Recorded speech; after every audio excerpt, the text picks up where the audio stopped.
Olá, muito boa noite, sejam todos vocês muitíssimo bem-vindos a mais uma edição do programa É Pra Valer.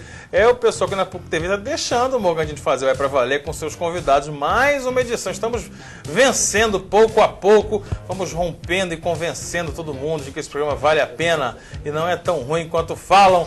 Eu, Henrique Morgandini, recebo maravilhosos convidados, recebo amigos, recebo novos convidados que vieram passar sua mensagem, nos ajudar a fazer o programa, e começo já apresentando ela, uma das musas do É Pra Valer.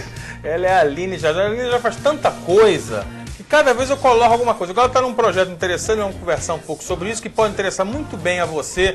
Nós temos um público jovem, empreendedor, cheio de ideias, e que ela certamente pode ajudar com umas dicas fáceis. E calma, não vai ter que pagar nada não fica nervoso. Não, mas não tem dinheiro, ela vai tomar meu dinheiro. Não vai não, fica tranquilo. A Aline Jajá vai falar sobre a minha primeira empresa, um projeto da SIC, e junto com a Associação dos Jovens Empreendedores. É a associação, Jajá? Boa noite. Isso, boa noite pessoal. É a Associação dos Jovens Empresários e Empreendedores de Goiás. E com o projeto Minha Primeira Empresa, que nós vamos falar um pouquinho. Boa noite, pessoal. Muito bom. Mostrou aquele sorriso característico. Ela não pode passar aqui sem fazer o sorriso característico. Para aquela câmera ali, ó, o sorriso mais cativo. Não vai, assim? não vai o sorriso. Ninguém troca. O Morgandini continua. Eu vou sorrir, então eu sou Jajá. Aí... Pronto, ficou pronto. Aí, é um sorriso sem graça, perdendo a naturalidade, isso acontece. Sim. Muito bem. Ele é jornalista, ele é meu amigo, ele é assessor político. Eu sou de imprensa na área política, ele está acompanhando o ex-prefeito e pré-candidato ao governo de Goiás pelo PSB, Vanderlan Cardoso, e vai falar também sobre política, e vai falar sobre os assuntos todos, vai me ajudar a entrevistar essa galera daqui. Ele é o Frederico JB, o Fred JB. Fala, Fredinho, tudo bem? Fala, Morgandini, Jajá. Vandré. Vandré. Só esquece na hora, acontece. E ao telespectadores do É Pra Valer, um prazer estar de novo aqui. Vamos ajudar você a conduzir, conduzir o programa. Faça isso. E por fim, eu trago aqui o estreante da noite, que é um engenheiro, mas assim, um empreendedor, um cara cheio de ideias, cheio de invenções, com inovações em Goiânia, e que vem para contar um pouco sobre isso e quem sabe também nos ajudar no dia a dia, no nosso trabalho, na ideia do coworking. Você sabe o que é isso? Eu, Morgandini, falo que não sei. Vou descobrir daqui a pouco quando conversar com ele. Ele é o Vandré Salles, que eu recebo com muito prazer hoje no programa. Queridão, seja muito bem-vindo. Eu agradeço a oportunidade de estar aqui batendo um papo aí divertido, descontraído com vocês aí. Valeu. Eu fiquei já sabendo de cara que você foi professor. Já contaram que foi professor aonde? Um monte de lugar. Pois é. Professor nunca é professor num lugar só, já exatamente, né? A gente aí distribui, né, nosso conhecimento por aí, porque o pessoal fala assim, você tá dando aula, né? Não, eu tô distribuindo, né? E o pior é aquilo, né? O pior é aquilo, pergunta pra gente assim... você só dá aula ou você faz mais alguma outra coisa? Isso é bom demais. Isso é muito legal. Ou faz alguma outra coisa mais útil, né? Essa parte é muito legal. Eu presencio muito isso às vezes. Falei, mas além da rádio, você está fazendo mais o quê? Não é o bastante? Né? Além da TV, você mexe com o quê? Assim, tem alguma coisa durante o dia? Você tem um emprego? Você trabalha? Você trabalha durante o dia ou só brinca de televisão? Falei, não, bacana, tudo bem, eu entendo.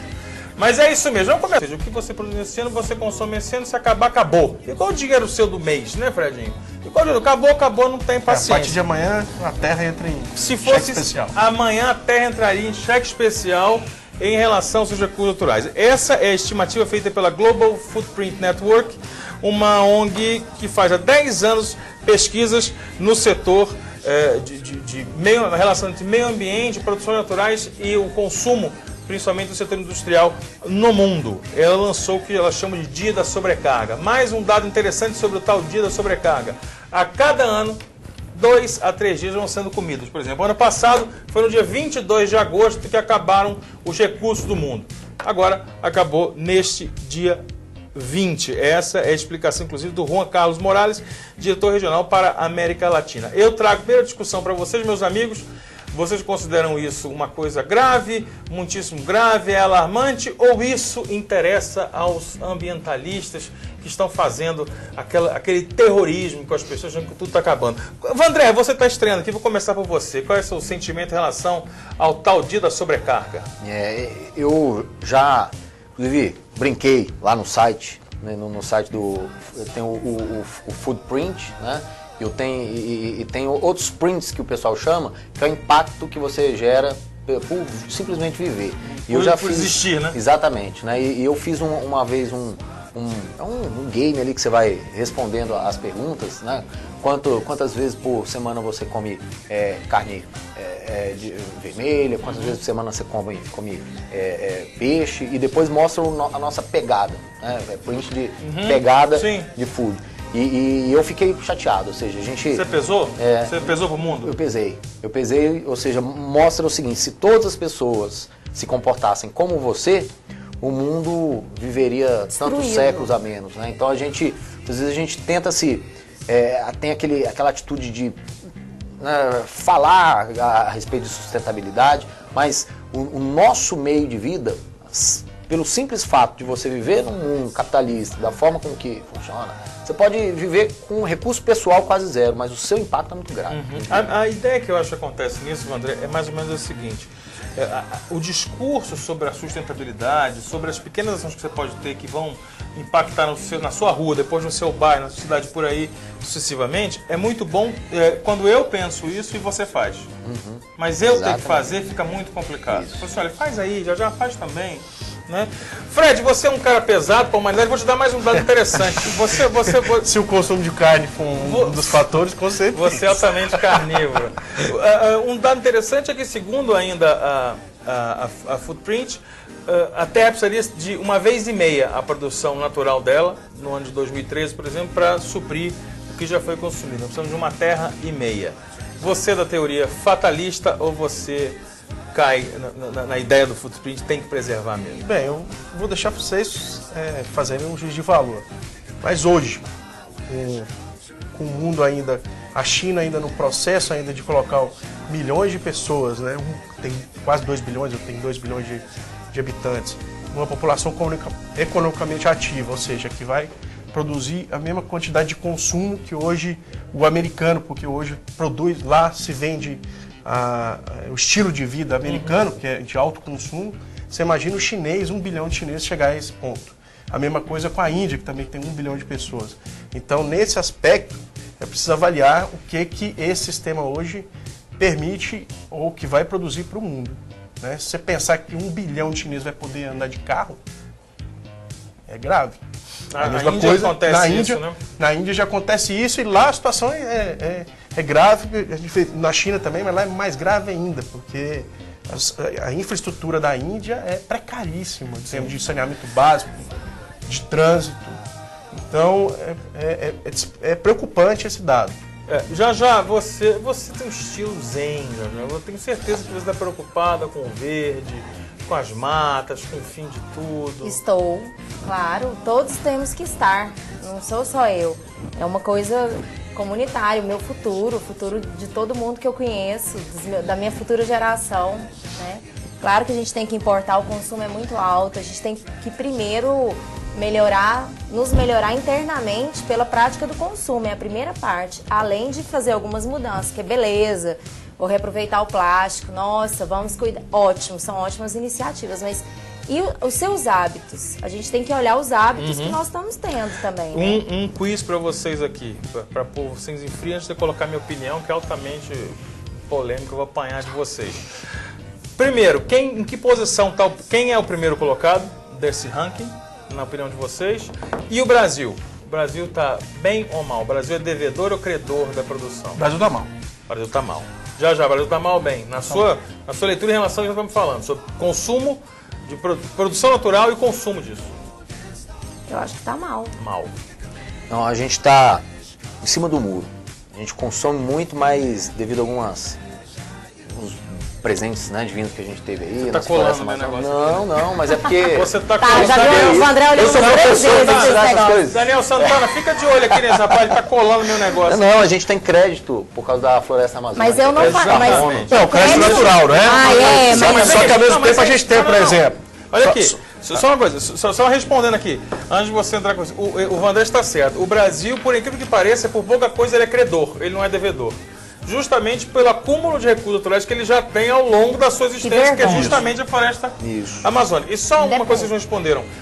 O principal é o Japão. O Japão consome 7,1 vezes mais do que produz. Ele consome o que produz. Fala agora, o que você queria falar? Você estava na... Não, é porque se você pegar hoje o quadro brasileiro, em termos de... Um dos fatores é, por exemplo, o rebanho bovino, que por fatores biológicos afetam... O PUM. Você isso. quer falar isso? Isso. A flatulência bovina está estourando a camada Isso. Aí você tem... A nossa sorte é que você tem um crédito ambiental muito grande na Amazônia. Isso. Se não fosse a Amazônia...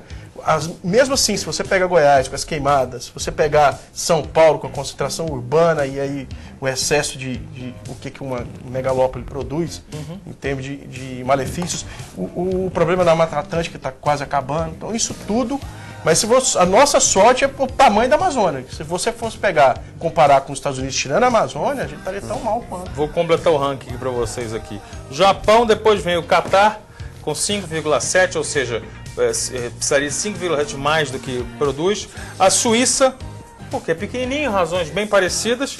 A Itália e o Reino Unido. Os Estados Unidos não aparecem nem como o Brasil, que é credor, não devedor, pelas razões naturais. Minha avaliação sobre isso, vou tomar pedrada aqui. Eu acho que essa... É muito catastrófico. Eu acho que é muito catastrófico. Eu acho que o homem não tem... o homem tem uma pretensão muito grande que está acabando com tudo. Não tem essa capacidade toda. O mundo se transforma e age de forma muito mais violenta do que nós conseguimos agredir o mundo. Claro que nós temos que minimamente preservar, precisa virar zona. Porque quando eu costumo falar isso, eu falo, então tem que arrebentar com tudo. Não tem que arrebentar com tudo, não precisa arrebentar com tudo. Mas não precisamos parar um pouco com a paranoia da situação de achar que nós estamos engolindo a terra. Tem grupo de especialistas que diz isso, né? Que a influência humana no ecossistema como um todo é tão pequena que seria o equivalente a você ingerir pólen. E na hora que você espirra, você dá fim naquilo, e na hora que o planeta Terra resolver espirrar, só espirrar, não precisa fazer mais nada não. Acaba a humanidade e tá tudo resolvido. A gente colabora para isso ser um pouco mais rápido. Eu espero que eu já tenha morrido de causas naturais dormindo. Então se não sendo com você, tudo bem. Não, já que vocês estão nessa vibe, eu só tô falando o que eu não desejo. Eu acho que a gente tem que ajudar. Tsunami, minha filha. Não, mas você, olha, cara, tudo tá interligado no mundo. Ih, pronto. Se você falar de borboleta, sou eu que vou embora. Você falar mas tudo tá interligado. Mas é claro que nós estamos, é óbvio, tudo é massa, tudo é física. Explica, por favor, física. Deixa, daqui a pouco você explica no intervalo. Mas também tá muito dopado, né? Eu vou encerrar essa discussão, esse bloco desse assunto, com uma frase de um jornalista, de um escritor maravilhoso, que eu já recomendei várias vezes aqui, chamado Kurt Vonnegut, que ele tem uma frase que fala o seguinte: aquele sujeito, aquele que acha que a natureza é sua amiga, é o tipo de gente que não precisa de inimigo mais nenhum. Aguenta aí, eu já volto pro segundo bloco.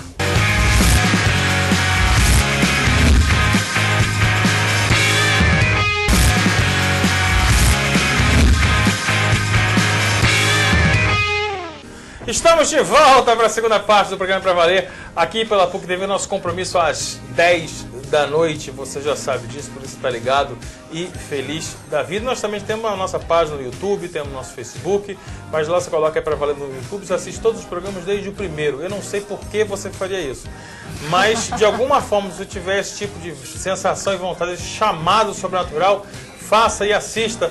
E esse último daqui a pouco está lá com o Vandré Salles, com a Jajá, com o Fred JB e comigo. Por falar em Vandré, o Vandré é um cara cheio de inovações, cheio de maluquices, é o professor Pardal que está trazendo uma série de coisas interessantes para a cidade de Goiânia. Vamos começar por partes. Primeiro eu quero saber da .get, é um espaço de coworking. Isso. Vamos lá, explica e traduz pra gente. Enquanto você fala, eu vou pedir pro Daniel Santana, já colocando algumas imagens que nós temos, que nos foram cedidas, já vai falando, vai colocando a imagem enquanto eu falo com o Vandré, por favor. Bacana. Daniel. Coworking, na verdade, é um modelo de trabalho que evoluiu ao longo aí dos últimos anos, é um modelo relativamente novo, até voltar aí, ali, somos nós. Você lá, vamos lá. Isso. Até uns 10 anos no passado, esse coworking era a palavra que se dava para representar pessoas trabalhando juntas. né? Mas isso evoluiu muito e hoje coworking ele se refere muito a espaços compartilhados, né? Ou seja, é um grande escritório onde pessoas independentes trabalham nos seus projetos próprios, só que num ambiente de colaboração. É a ideia, né, a evolução, né, do conceito de trabalho, em que é priorizado o relacionamento entre as pessoas em detrimento do trabalho em si. Eu moro em Anápolis. Eu venho 3 vezes na semana a Goiânia, essencialmente a trabalho. Eu tenho um programa, eu faço um programa na rádio, eu sou jornalista, tudo na área política. Eu preciso de um espaço. Lá eu posso ter um espaço para eu trabalhar. Exatamente. Lá vai ter internet, vai ter uma baia daquela bacaninha para eu disponibilizar minhas coisas, minhas anotações, fazer minhas ligações. Isso, é o seu escritório serve para mim. Né? Tanto com a infraestrutura física, isso que vocês viram nas imagens, quanto na infraestrutura administrativa também. Não é só o espaço em si, é o modelo de escritório pronto. Né? Quero fazer uma reunião, tem um espaço lá para mim? Tem sala de reunião, tem auditório, tem sala privativa, tem essa sala, digamos, esse ambiente compartilhado. Só que coworking, aí é a questão do conceito, não é simplesmente construir um espaço e ofertar esse espaço. Existem alguns valores, né, que estão associados à premissa de ambientes coworking.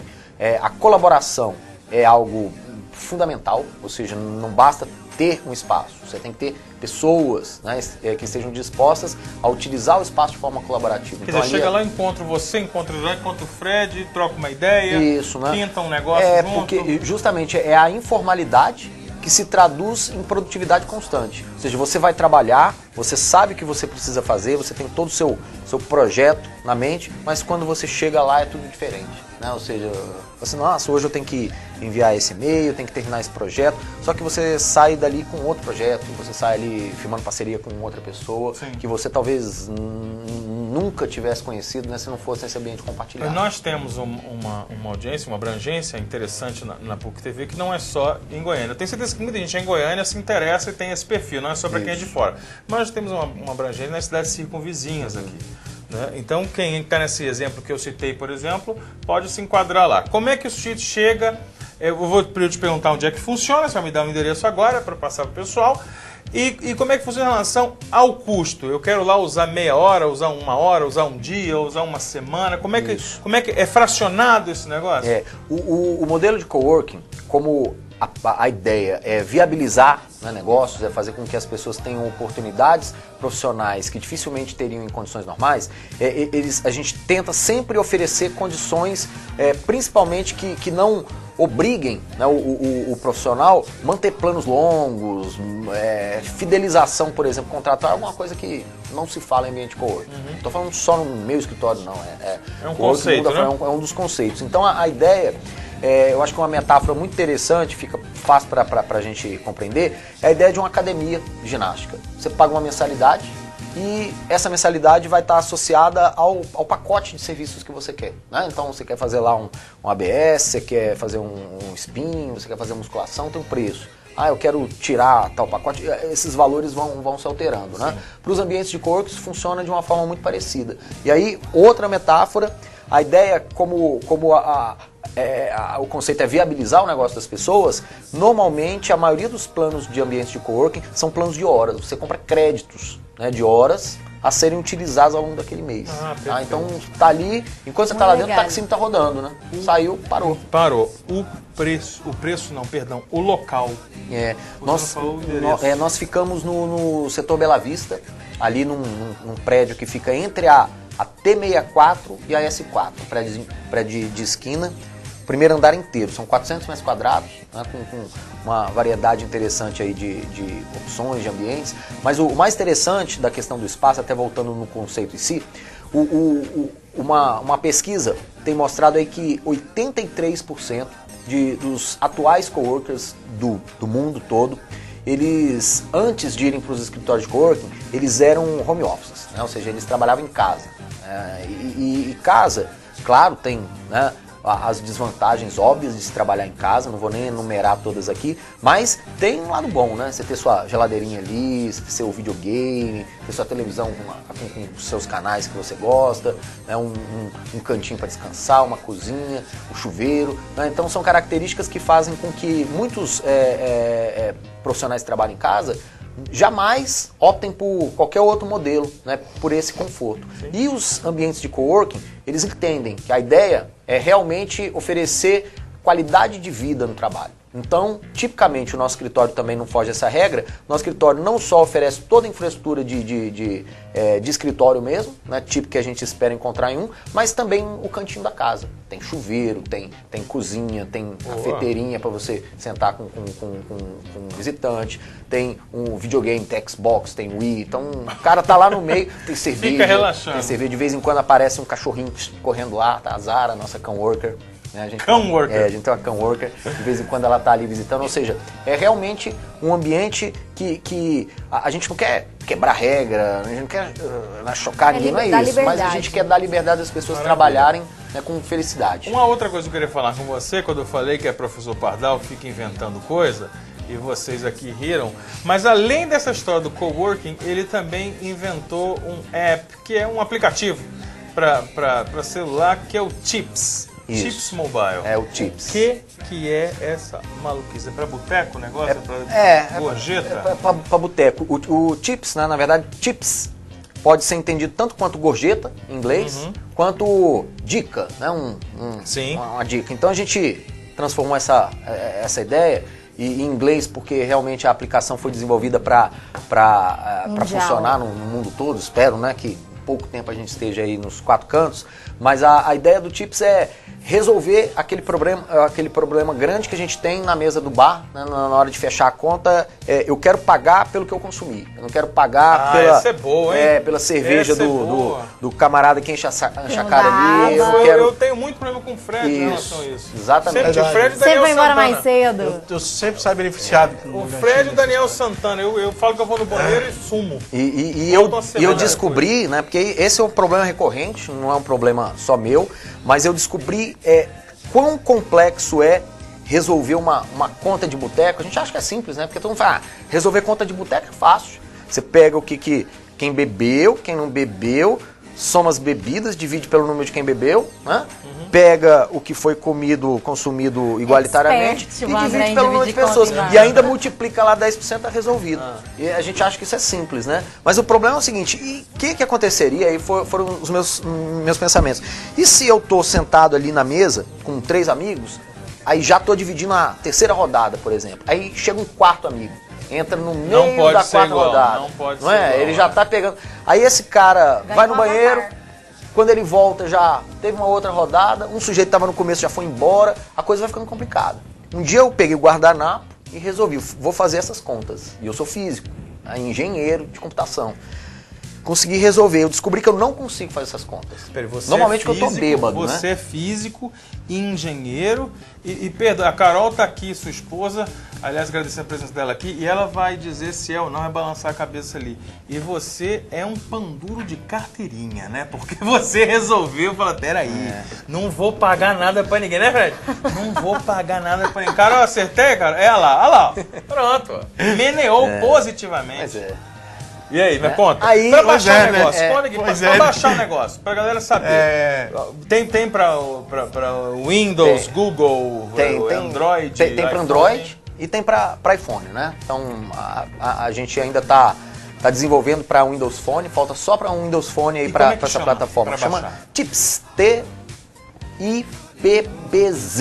Tips. T-I-P-P-Z. Baixa aí, é free? Aparece aqui assim? Como que funciona? É free, cadê? Vai aparecer. Joga aí pra gente no DP. Tips.mob. T-I-P-P-Z. Se procurar isso nas lojas, vai ter lá. É free. Uma dúvida que eu sempre tive. É free? É grátis. É grátis. Ótimo. O que é a dúvida que você tem? Não, é assim, ó. É assim. Fecha em mim aqui. Só pra... Fecha nele lá, o Wilson. Ele quer. Vamos ver. Não fecha nele. Aqui. Aqui, cadê meu? Aqui, ó. Aqui, é desse lado. Bota o GC pra... Daniel, bota o GC pra... Dá pra colocar assim, por exemplo, o link lá, ó lá. Tips.mob aqui. Dá pra colocar? Mas se o cara... Ó... Com Z. É com Z, Com é com Z. Z. Só Faltou troca tirar esse o S 10. com Z. Isso. Aqui, ó. O que já achou? Aí, já Ele achou já aqui. achou. Mas Sim, esse negócio, por exemplo, coloca aqui. Aí o cara fala assim, coloca aqui. E sobe? Eu também não sei, cara. Não. Não, sempre não é uma sobe. Já dúvida vi que eu a Marília sempre gritando, tive. falando assim, quer me derrubar. Ele- Não, é só embaixo.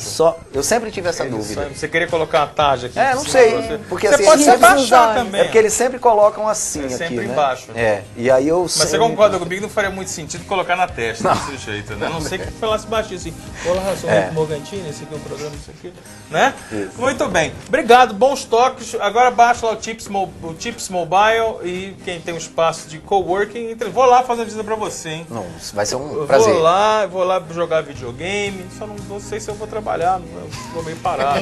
Eu tô lá pra bater papo. Você tá lá? Tô firme. Muito bem. Para as mulheres que querem emagrecer, que mulher que não quer emagrecer? Que mulher que não quer emagrecer?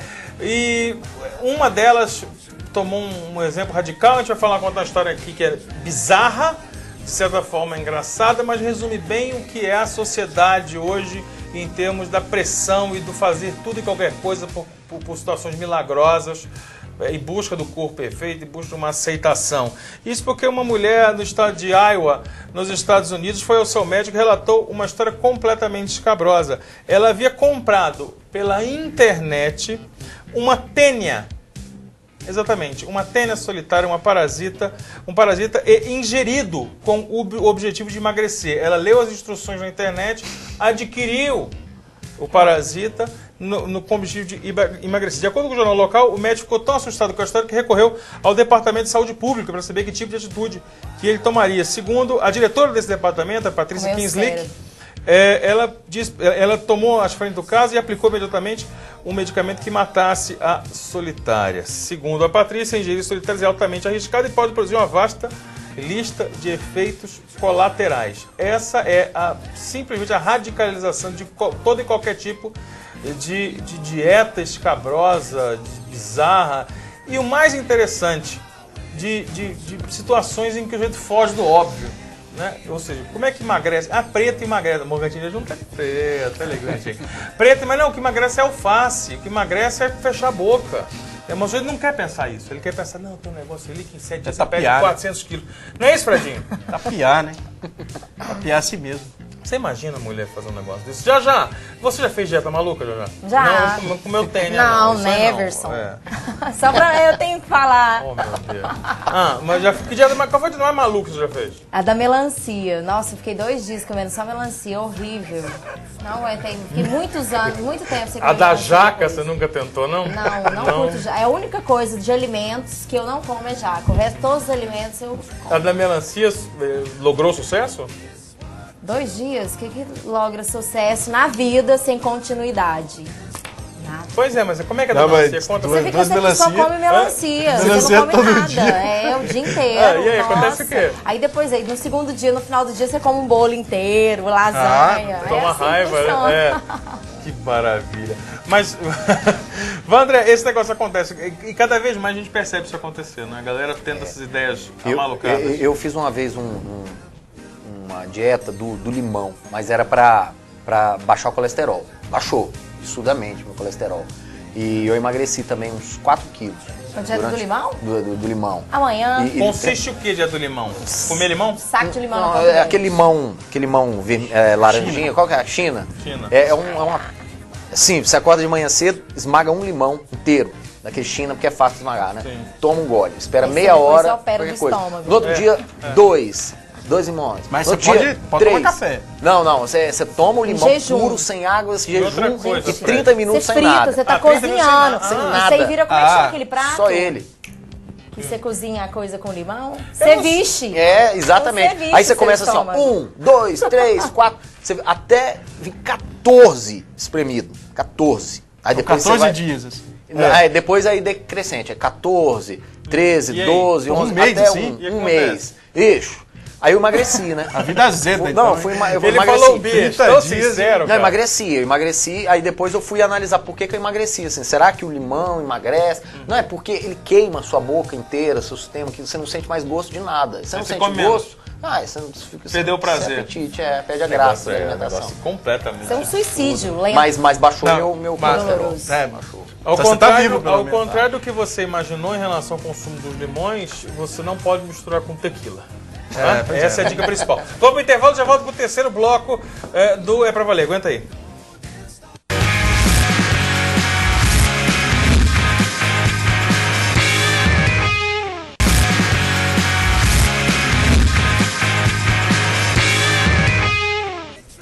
De volta à terceira parte do programa É Pra Valer, hoje recebendo engenheiro físico, coworker, empreendedor, desenvolvedor, Vandré Salles, e também homem cobaia para dietas à base de frutas cítricas.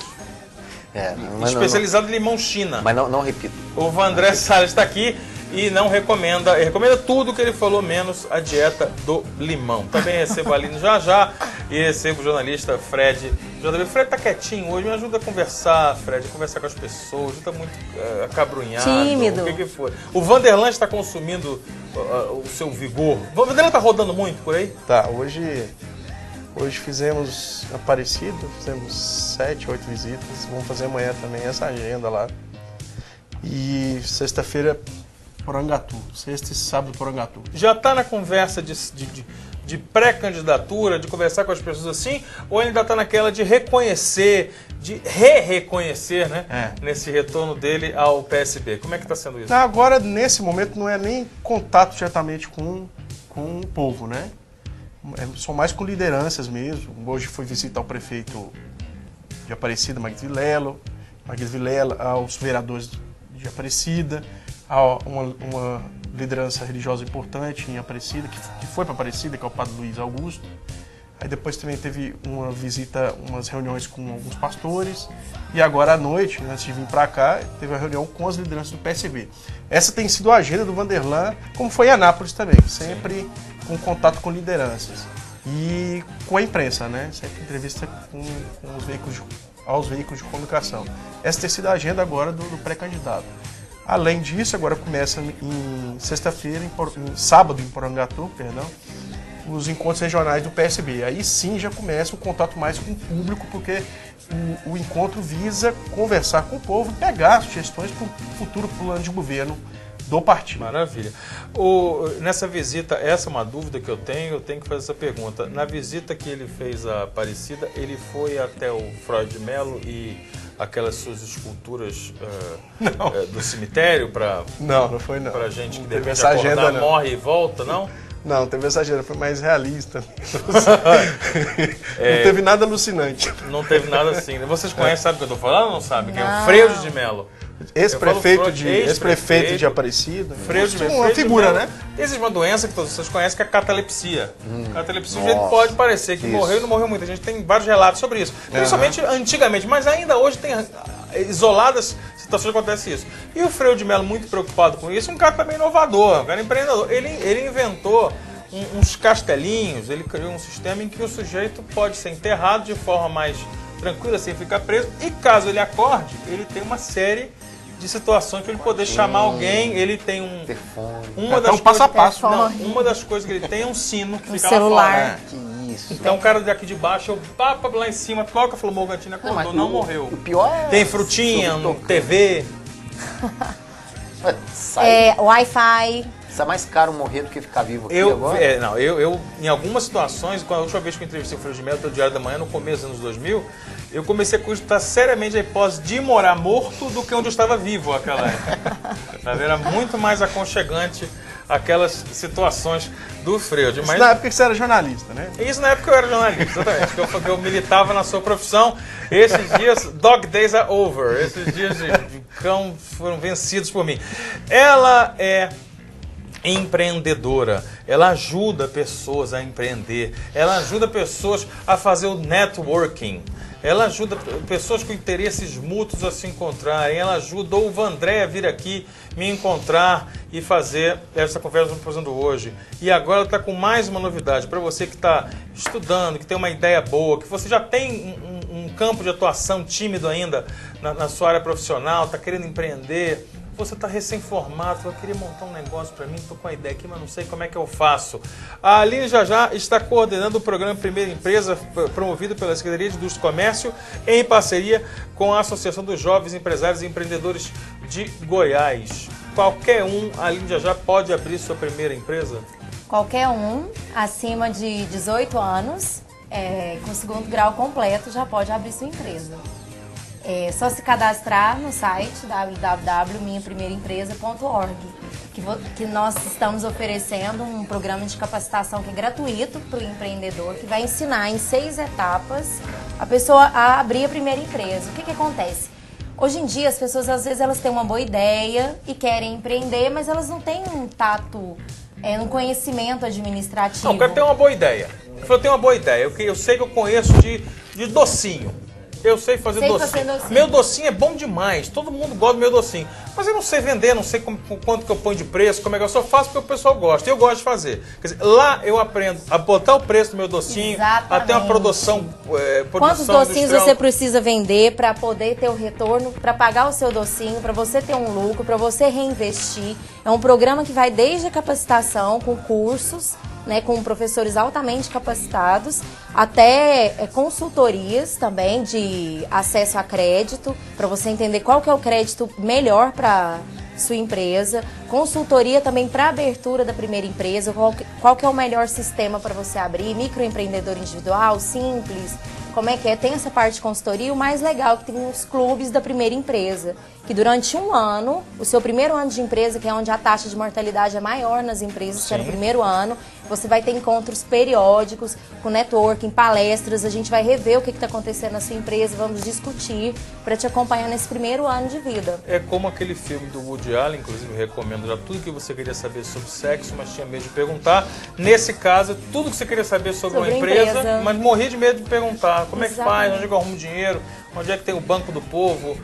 Quem me ajuda em quê? O que eu posso fazer? Tudo, todos os direcionamentos. Então, nós temos um programa completo, com consultorias, é bem legal e é gratuito, a gente tem que aproveitar e fazer.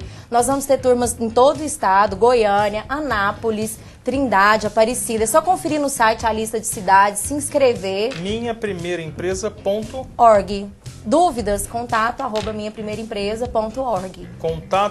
Tá lá, contato@minhaprimeiraempresa.org ou então www.minhaprimeiraempresa.org. E depois, vocês com a sua empresa montada, certinha, a Aline já traz você aqui, né, para valer, e ela põe você na Já Networking. Exatamente, mais ou menos isso. Não é exatamente isso? Nessa ordem. Tudo interligado? Connecting people.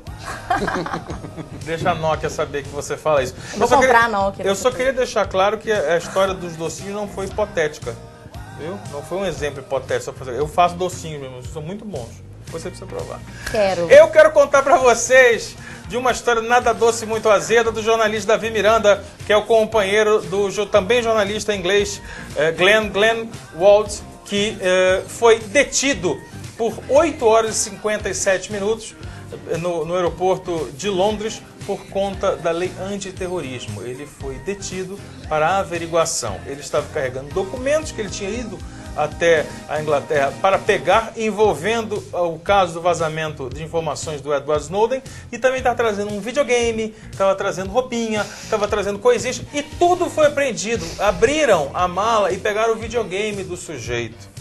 E com base nisso, criaram uma ideia de que ele tinha uma suposta ligação, ou uma desconfiança de que ele tinha uma ligação com atos e movimentos e organizações terroristas. Isso, obviamente, abalou a relação Brasil-Inglaterra, Brasil-Grã-Bretanha, por assim dizer, e o embaixador, o ministro das Relações Exteriores, melhor dizendo, falou duramente com o embaixador no Brasil, e hoje, agora nesse momento, a meta da advogada do Davi, tem a foto do Davi, não tem? Chegando, ele e o Glenn, tá aí, ó, o Davi chegando junto com o Glenn Greenwald, e agora os advogados querem trabalhar no sentido de evitar que os objetos pessoais e os documentos que ele estava trazendo, que ficaram apreendidos, sejam abertos, sejam violados pelas autoridades inglesas. Foi, né? Vou começar por você, Fred, qual é o seu sentimento em relação a essa história, sobre esse rolo? De repente, um sujeito que está fazendo o seu trabalho como jornalista, e quantas revelações nós tivemos no Brasil e no mundo, feitas por conta de jornalistas, que foram, sim, atrás de documentos escondidos. O Watergate está aí para nos mostrar isso, os escândalos da Fiat Elba do Collor está aí para isso, o mensalão aconteceu por causa de bisbilhotice típica de jornalistas, e de repente agora está detido porque está fazendo o seu trabalho. Me conta, normal? Anormal, né? A não ser essa posição da Grã-Bretanha, né, do Reino Unido, do governo do Reino Unido, de ser tão americano, ou até mais do que os americanos, né? De defender um interesse americano usando uma lei antiterrorista para retaliar, em tese, um cidadão britânico, né? Porque ele é, se não me engano, o namorado do Davi, ele é jornalista do The Guardian. Ele é inglês, o The Guardian. E ele estava escrevendo uma matéria referente, o que desconfia-se isso, referente às informações do Snowden, que está... Do Snowden, sim, mais informações, mais revelações. Mais revelações sobre o espião americano. O que já espanta por isso. Aí você usar uma lei, conseguir interpretar nesse sentido, usar uma lei, e aí deixar por 8 horas e 56, eu vi 8 horas e 55 minutos, né? Isso. Um jornalista preso, chega ao cúmulo. Eu critico o governo brasileiro no domingo, parece que ele foi preso no domingo, pela primeira resposta, que foi insuficiente. Aí ontem, aí sim, falou grosso, o Patriota. O Patriota foi a público e aí sim, exigiu explicações e foi mais duro, chamou o embaixador para conversar, foi isso? Deu um pito. Deu um pito mesmo, né? Publicamente, e aí sim, a resposta do governo brasileiro foi à altura do episódio. Só uma informação interessante sobre isso que você falou. Na verdade, os ingleses não estão sendo americanistas a esse ponto, não.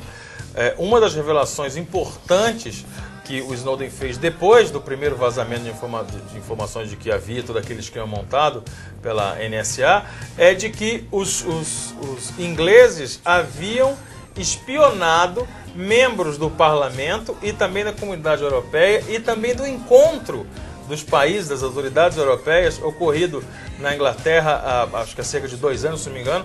Havia, sim, toda uma trama de autoridades inglesas fazendo da esse tipo de coisa. inteligência britânica. Exatamente isso. Então, quer dizer, eles estavam brigando também pelo deles.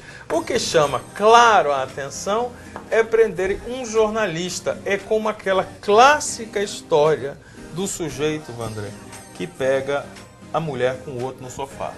E a atitude que ele toma, enérgica, exemplar, é vender o sofá. O que o jornalista tem a ver com isso? Quer dizer, ele não pode mostrar, porque combater o sujeito que está falando... Depende do caso que você prendeu o jornalista. Semana passada foi preso 2 jornalistas em Santo Antônio Descoberto, aqui em Goiás, na região metropolitana. Eles estavam com vazamento de informação? Não, eles estavam tentando extorquir o vice-prefeito. Pois é, mas pelo amor de Deus, mas olha o exemplo que você está me dando também. Isso aí não era praia de jornalista, isso é praia de extorsão. Criminoso, na verdade, não prendeu um jornalista, prendeu um criminoso. Prendeu um criminoso que se passar por jornalista, ou que já foi jornalista em algum momento. Aliás, isso é mais comum. Quem trabalha com jornalismo investigativo, a gente percebe isso. É mais comum que a gente imagina. O jeito pega uma informação incrível, em vez dele publicar, ele fala: André, descobri isso aqui de você, rapaz. Ó, vale mais. Como é que a gente resolve isso? Né? Vocês querem comentar sobre o Snowden ou eu já posso ir pro 4º bloco? Não. Alguém quer falar? Vamos pro próximo, porque isso me doeu. Que figuraça! Eu também muito condoído com isso tudo. Vou tomar minha receita de 14 limões aqui que o André me ensinou e eu já volto pro 4º bloco. Aguenta aí.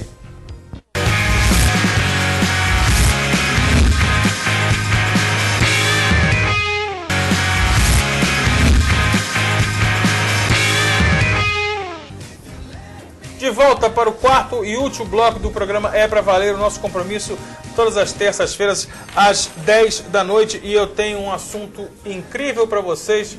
Hoje estou sozinho nesse assunto, completamente isolado, e já como representante do mundo feminino, também isolada como único exemplo. Isso é até bom. Isso porque a barba é moda.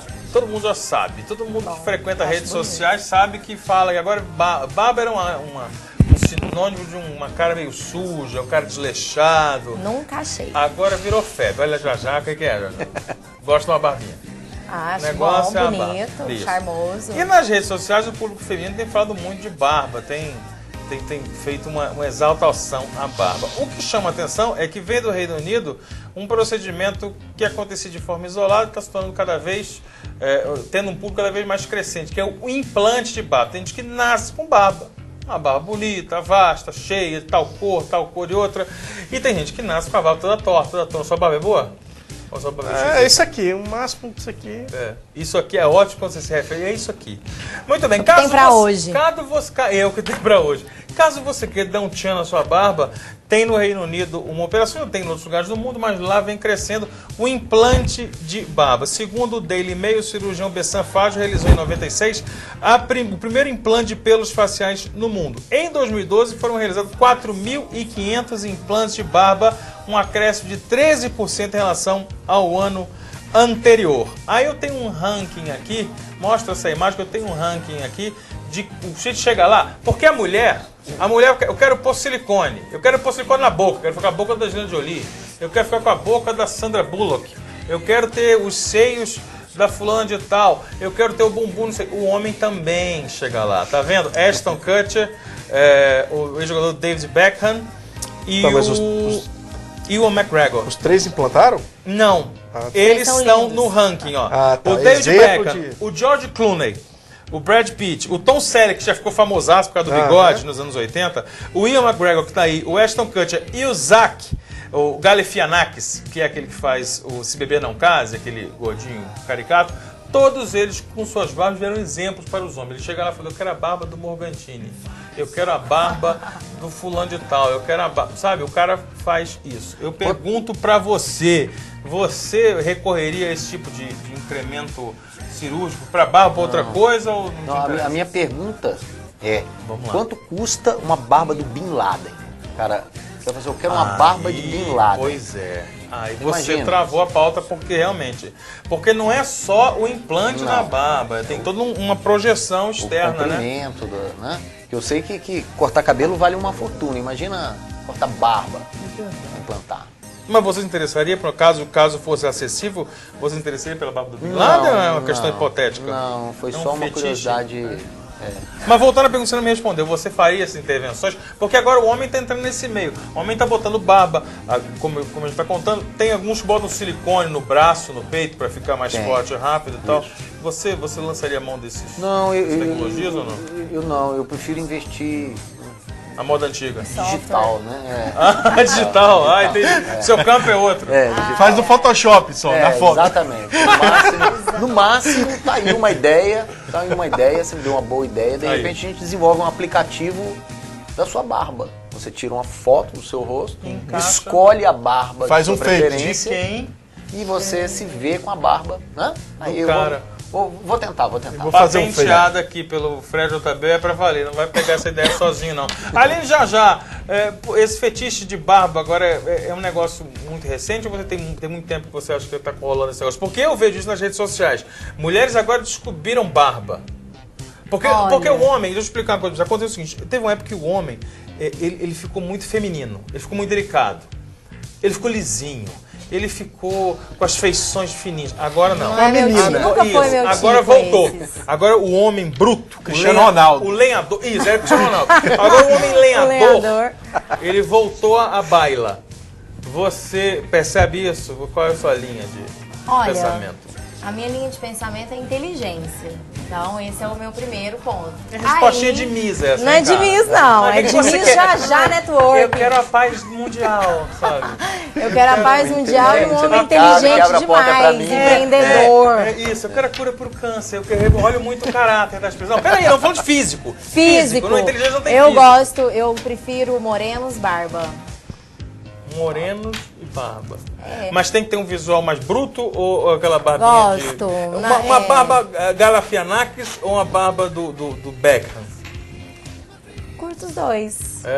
Tudo. Aí depende do papo, tá vendo? Ela vai voltar, ó. Vai voltar no padrão. Tem gente que realmente odeia barba. Inclusive, durante muito tempo, a medicina estética trabalhou com aquela ideia de laser, depilação a laser, né? Que não podia... Nunca mais cresce barba no sujeito, que o negócio até meio instantes, coisa que você vai abrir mão num troço para sempre no seu corpo. Muito bem, já falamos de barba. Daniel Santana, eu queria ver você muito de barba. Você tá em cima, para quem conhece Daniel Santana, todo mundo conhece Daniel Santana, do Mais Esporte. Imagina ele de barba, essa carinha dele de pelinha fina, delicada. Tente, viu? Tá na moda. O seu estilo Cristiano Ronaldo já foi. Wilson, você prefere com... Wilson, eu já sei as preferências, fica tranquilo. Deixa eu contar uma história pra vocês. O ex-cartorário, Mário Sampaio, acusado de ser o mandante do assassinato do nosso colega Valério Luiz, estou com Marcos Valério na cabeça. Valério Luiz teve mais um revés. Na justiça dessa vez, o Poder Judiciário determinou o bloqueio de quase 16 milhões em bens do empresário Maurício Sampaio e também o afastamento dele do primeiro tabelionato de protesto e registro de títulos e documentos de Goiânia, localizado no setor central. São duas decisões de ações diferentes, uma por improbidade administrativa e outra por cobrança excessiva nas taxas do tabelionato que ocasionaram isso. Improbidade administrativa porque ele não poderia ser cartorário, porque, segundo a Constituição de 88, tem que fazer um concurso público. Aí, perfeitamente. Né? E a outra questão é a cobrança excessiva dos valores para os registros e tudo mais. Além disso, o que ocasionou toda essa situação e que tornou Maurício Sampaio o centro das atenções foi estar sendo vítima... Que palavra infeliz de Morgantini. Ele está sendo ator, protagonista de um processo, de um julgamento por ser o mandante, por ser acusado de ser o mandante do assassinato do Valério Luiz. O advogado, e essa foi uma parte muito curiosa dessa história toda, o Neilton Cruvinel, que é advogado do Maurício Sampaio, informou que, aspas, inventaram esse número do nada, é uma palhaçada. Fecha aspas, foi isso que considerou o Neilton Cruvinel sobre a decisão do juiz. Eu achei muito, muito curioso, muito infeliz, até muito forte, o JB, um advogado julgar uma palhaçada, uma decisão. Eu não lembro de ter visto um advogado, de repente, e até do Quilato, do Neilton Cruvinel, falar um troço desse. Que palhaçada. Pois é um termo pesado, né? Para quem está direto ali nos corredores do Tribunal de Justiça, do Fórum de Goiânia. Agora, a decisão pelo que me informaram aqui mesmo, é a mesma. O juiz que tomou a decisão pró Maurício Sampaio foi o mesmo que tomou agora contra, né? Repensou, sim. Reavaliou e aí sim, né? Aí você tem que parar para pensar em algumas decisões da justiça, aí vale um outro programa, que é a questão de discutir a justiça. Sim, verdade. Deixa eu contar uma outra história para vocês, para a gente encerrar o programa com mais uma informação bacana. Você conhece o Diário de Classe no Facebook? Você é um cara de internet, não é um cara ligado em redes sociais? Eu vou te contar um segredo que muitas pessoas duvidam. Eu não tenho conta no Facebook. Você não tem? Você não gosta de Facebook? A mulher não permite. Não gostar, né? A mulher não permite. A mulher não deixa, né? Não. Na verdade, realmente, até o que eu desenvolvo, os softwares que eu desenvolvo, as próprias empresas que eu administro, vivem em torno do Facebook. A gente depende do Facebook para promover. Você mesmo... Não, a pessoa, talvez por isso também, né? Que não são tantos canais, são tantos canais de divulgação que você tem, do seu modelo, do seu negócio, das suas ideias, que eu acho que a pessoa em si fica em segundo plano. Some um pouco. Tá certo. Mas tem um negócio na internet, nas redes sociais, sobretudo no Facebook, que é o Diário de Classe, que é de uma aluna. Você conhece o Diário de Classe? Ela resolveu contar o que se passa no colégio dela e buscar melhorias e cobrar melhorias. Eis que em Goiás, a Polícia Civil, que hoje anunciou a paralisação de 48 horas por conta dos baixos salários, da falta de infraestrutura, da falta de diálogo com o governo estadual de Goiás. Um acordo não cumprido pelo governador. Acordos não cumpridos, muito bem lembrado. Resolveram parar por 48 horas e isso pode ser, claro, estendido para uma greve. Mas exatamente um policial, que é o Alexandre Martins, um agente policial, criou o que ele chama de Diário da Delegacia. Sabia dessa? Não. Ele fez uma coisa muito parecida, em que ele relata, não só acontece na delegacia dele, no seu escritório de trabalho, por assim dizer, mas já acontece em todas as delegacias que ele tem algum tipo de contato, algum networking com os colegas de trabalho. E ele é de Goiânia. Mostra, nós temos umas fotos aí. Mostra, por favor, algumas das situações em que ele relata. Esse aí, por exemplo, é uma sala dos agentes aqui em Goiânia. Né? Segundo Alexandre Martins, ele falou, não tivemos resultado por parte do governo, mas algumas autoridades de municípios se sensibilizaram e ofereceram ajuda. Segundo ele, eles conseguiram até construir uma delegacia com apoio da comunidade. Olha aí, esse aí não é um suspeito, não está preso. É o almoço. Nem apreendido por ser ou menor. Macumba. Mas essa é a página. Quer dizer, teve uma saída inteligente, depende até bem humorada para chamar a atenção das pessoas, mas evidenciando problemas. Segundo o policial... Eu acho que tem grande chance dele de trabalhar lá no entorno, no Nordeste goiano, depois dessa Depois disso, eu acho. sofrer represálias? Não, acho que é conhecer novos ares. Vamos pedir para ele ser, jornalista de Facebook em outro lugar. Segundo o policial, calcula, quase todas as 300 delegacias do estado estão em condições precárias, pois são casas antigas alugadas. Em Anápolis mesmo a gente tem... A maioria das delegacias são assim. Fica mais escola, menos delegacia. Já. Obrigado. Boa noite. E até amanhã. Você aqui. Dá tchau pro povo. Já? Embora. Tchau. Não quero dar tchau não. Então fica sem dar tchau. Vou falar com o Vandré, que eu também tenho história. Vandré, querido, muito obrigado pela sua presença aqui. Espero que você tenha conseguido dar o recado. Eu fiquei muito alegre com as suas colocações aqui. Volte mais vezes. Foi bacana, eu agradeço a oportunidade. Inclusive já deixo aberto aí para, numa próxima oportunidade, falar sobre, ao invés da minha primeira empresa, sobre um movimento chamado Startup Go, né? Um movimento de fomento ao empreendedorismo digital, que tem o Sebrae e a AGE, a Associação dos Jovens Empreendedores aí, né? Dando uma força pra gente, pra coisa acontecer. Já está reconvidado para falar sobre isso. Bacana. E trocar ideia, viu? Seja muito bem-vindo sempre. Obrigado. Já, obrigado, querida. Muito obrigada.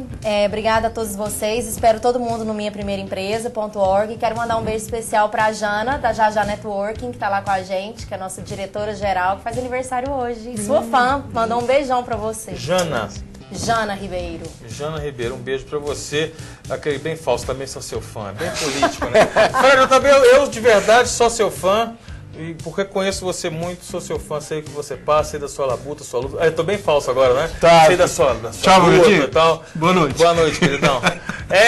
E dessa forma sincera, incrível, eu desejo o melhor da semana pra vocês. Um grandíssimo beijo, nós voltamos semana que vem. Tchau. Tchau.